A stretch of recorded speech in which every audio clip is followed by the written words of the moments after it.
ইদগামকে আমরা দুই ভাগে বিভক্ত করেছি।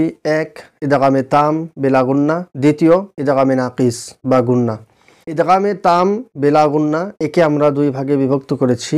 এক, ইদগামে র।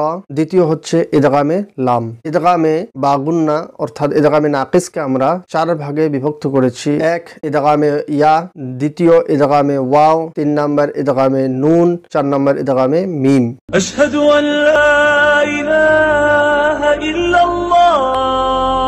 আসসালামু আলাইকুম ওয়া রাহমাতুল্লাহি ওয়া বারাকাতুহু। শ্রোতা, আশা করি আপনারা ভালোই আছেন। আলহামদুলিল্লাহ, আমিও আল্লাহ পাকের রহমতে খুবই ভালো আছি। আজকে আমরা আলোচনা করব কোরআন শিক্ষার সহজ পদ্ধতি, পর্ব নাম্বার 22, অর্থাৎ ইদগাম। মূলত ইদগামের হরফ হচ্ছে 6টি: ইয়া, র, মিম, লাম, ওয়াও, নুন। ইদগামকে আমরা দুই ভাগে বিভক্ত করেছি: ইদগামে তাম এবং ইদগামে নাকিস। ইদগামে তাম যে সেইটাকেই আমরা ইদগামে বিলা গুন্নাহ বলি, অর্থাৎ গুন্নাহ ছাড়া পড়তে হবে, এটা হচ্ছে ইদগামে বিলা গুন্নাহ। তো ইদগামে বিলা গুন্নাহ অর্থাৎ ইদগামে তামকে আমরা দুই ভাগে বিভক্ত করেছি। এক নম্বর হচ্ছে ইদগামে র, দ্বিতীয় হচ্ছে ইদগামে লাম। আজকে আমরা ইদগামে র নিয়ে আলোচনা করব ইনশাআল্লাহ। তানবিন অথবা নুন সাকিনের পরে যদি ইয়া, র, মিম, লাম, ওয়াও, নুন এর মধ্য হতে কোনো একটি হরফ চলে আসে, যেমন র আসে, এই র এর উদাহরণ আজকে আমরা দেখে নেব। তো তানবিন অথবা নুন সাকিনের পরে যদি র আসে, তবে তানবিন অথবা নুন সাকিনকে বিনা গুন্নায় তাড়াতাড়ি পড়তে হবে, অর্থাৎ মিলিয়ে পড়তে হবে। এখন কিভাবে মিলাবো আমরা সেই পদ্ধতিটি আমরা আজকে জেনে নেব ইনশাআল্লাহ। তো আমরা উদাহরণ দেখি, উদাহরণ দেখে দেখে আমি বুঝিয়ে দেব ইনশাআল্লাহ। মুহাম্মাদুর রাসূলুল্লাহ। মিম পেশ মু, হা মিম জবর হাম, মুহাম, মিম জবর মা, মুহাম্মা।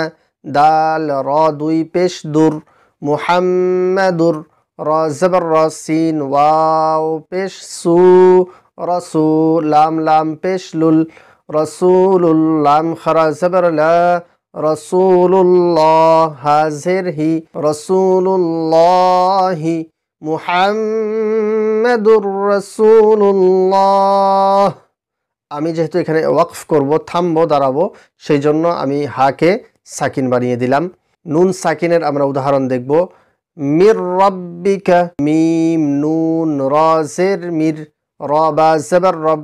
মির রব বা জের বি, মির রব্বি। কাফ জবর কা, মির রাব্বিকা। আমরা বানান করব ঠিকই, কিন্তু আমরা নুনকে বাতিল করে দিলাম, তানবিনকেও বাতিল করে দেব। তানবিনের মধ্যে আমরা এক জবর রাখবো এবং নুন সাকিনকে আমরা বাতিল করে দেব। নুন সাকিনের ডান দিকে অথবা পূর্বে হারফের মধ্যে যে হারকাতটি থাকবে, সেই হারকাতকে আমরা মিলিয়ে নেব। মির রাব্বিকা রাউফুর রহিম। র জবর র, হামজা ওয়াও পেশ উ, রাউফা। র দুই পেশ ফুর, রাউফুর। র জবর র, রাউফুর র।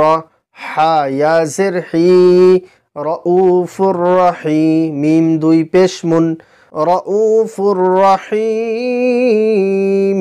তো এখানে আমি দুই পেশকে সাকিন করে দিলাম, কারণ আমি এখানে থামবো, ওয়াকফ করব, দাঁড়াবো, সেই জন্য। ঈশাতির রাদিয়াতিন। আইন ইয়া জের ই, শিন জবর শা, ঈশা। তা র দুই জের তির, ঈশাতির। র আলিফ জবর র, ঈশাতির র। ضاد জের দি, ঈশাতির রাদি। ইয়া জবর ইয়া, রাদিয়া। তা দুই জের তিন, রাদিয়াতিন। ঈশাতির রাদিয়াতিন। এখানে যদি আমি দাঁড়াই, থামি, ওয়াকফ করি, তবে ঈশাতির রাদিয়াহ বলতে হবে। আশা করি আজকের পর্বটি বুঝতে পেরেছেন ইনশাআল্লাহ। আজকে এই পর্যন্তই, দেখা হবে আগামী পর্বে, অর্থাৎ কোরআন শিক্ষার সহজ পদ্ধতি, পর্ব নাম্বার 22, অধ্যায় 2। আসসালামু আলাইকুম ওয়া রাহমাতুল্লাহি ওয়া বারাকাতুহু।